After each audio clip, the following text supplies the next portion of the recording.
Hello friends, ನಾನಿವತ್ತು ನಿಮಗೆ Chinese gender calendar ಬಗ್ಗೆ ಹೇಳ್ಕೊಡ್ತಾ ಇದ್ದೀನಿ. ಇದೇನಪ್ಪ ಅಂದರೆ ನಿಮ್ಮ ಹೊಟ್ಟೆಲಿರೋ ಪಾಪು ಯಾವುದು, ಗಂಡ ಹೆಣ್ಣ, ಅಥವಾ ನೀವು ಫಸ್ಟೇ ಗಂಡು ಪಾಪು ಮಾಡ್ಕೋಬೇಕು ಅನ್ನೋ ಪ್ಲ್ಯಾನಲ್ಲಿದ್ದರೆ, ಹೆಣ್ಣು ಪಾಪು ಬೇಕು ನಮಗೆ ಈ ಸರಿ ಒಂದು ಗಂಡಿದೆ ಅನ್ನೋ ಪ್ಲ್ಯಾನಲ್ಲಿದ್ದರೆ ಇದು ಯೂಸ್ ಆಗುತ್ತೆ. ತುಂಬ 99% ವರ್ಕ್ ಆಗುತ್ತೆ ಇದು ಚೈನೀಸ್ ಕ್ಯಾಲೆಂಡರು. ಇದು ಯಾವ ಥರ ನೋಡೋದು ಅಂತ ನಾನು ನಿಮಗೆ ಹೇಳ್ಕೊಡ್ತೀನಿ. ಫಸ್ಟು ಕ್ರೋಮಲ್ಲಿ ಹೋಗಿ ಚೈನೀಸ್ ಜೆಂಡರ್ ಕ್ಯಾಲೆಂಡರ್ 2025 ಅಂತ ಸೆಲೆಕ್ಟ್ ಮಾಡಿ. ಅದರಲ್ಲಿ ನಿಮಗೆ ಇಷ್ಟೊಂದು ಬರುತ್ತೆ. ಅದರಲ್ಲಿ ಫಸ್ಟ್ ಒನ್ ಇದೆಯಲ್ಲ ನೋಡಿ, ಕಾಣಿಸ್ತಾ ಇದೆಯಾ ನಿಮಗೆ? ಪಕ್ಕದ ಸ್ಕ್ರೀನಲ್ಲಿ ಹಾಕಿದ್ದೀನಿ. ಅದು ಫಸ್ಟ್ ಒನ್ ಇದೆಯಲ್ಲ ಅದನ್ನು ಸೆಲೆಕ್ಟ್ ಮಾಡಿ.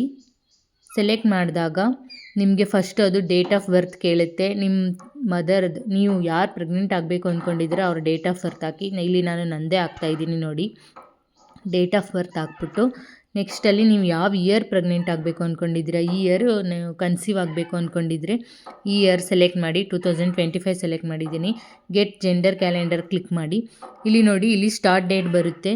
ನೀವು ಯಾವ್ಯಾವ ಡೇಟಿಂದ ಯಾವ್ಯಾವ ಡೇಟ್ ತನಕ ನಿಮ್ಮ ಹಸ್ಬೆಂಡ್ ಜೊತೆ ಕಾಂಟ್ಯಾಕ್ಟ್ ಇಟ್ಕೊಂಡ್ರೆ ಯಾವ ಪಾಪು ಅಂತ ಕೊಟ್ಟಿದ್ದಾರೆ ಇಲ್ಲಿ. ನಾನು ಫಸ್ಟು ಜೂನ್ ನೋಡ್ತೀನಿ ಇವಾಗ. ನೋಡಿ, ಜೂನ್ ಬಾಯ್ ಅಂತ ಕೊಟ್ಟಿದೆ. ಜೂನ್ 25ಇಂದ 24 ಒಳಗಡೆ ಕಾಂಟ್ಯಾಕ್ಟ್ ಇಟ್ಕೊಂಡ್ರೆ ಬಾಯ್ ಆಗುತ್ತೆ ಅಂತ ನೋಡಿ ಇನ್ನೊಂದು ಸರಿ. ಮತ್ತು ಜುಲೈಯಿಂದ ಆಗಸ್ಟ್ ತನಕ ಅಲ್ಲಿ ಡೇಟ್ ನೋಡ್ಕೊಳ್ಳಿ. ಅಲ್ಲಿ ತನಕ ಆದರೆ ಯಾವ ಪಾಪು ಬಾಯ್ ಬಾಯ್ ಬಾಯ್ ಅಂತ ಇದೆ ನೋಡಿ. ಒಂದು ಸರಿ ಟ್ರೈ ಮಾಡಿ. 99% ವರ್ಕ್ ಆಗುತ್ತೆ ಇದು. ಏನಾದ್ರು ವರ್ಕ್ ಆದರೆ ಪ್ಲೀಸ್ ಕಮೆಂಟಲ್ಲಿ ಕಮೆಂಟ್ ಮಾಡಿ. Thank you.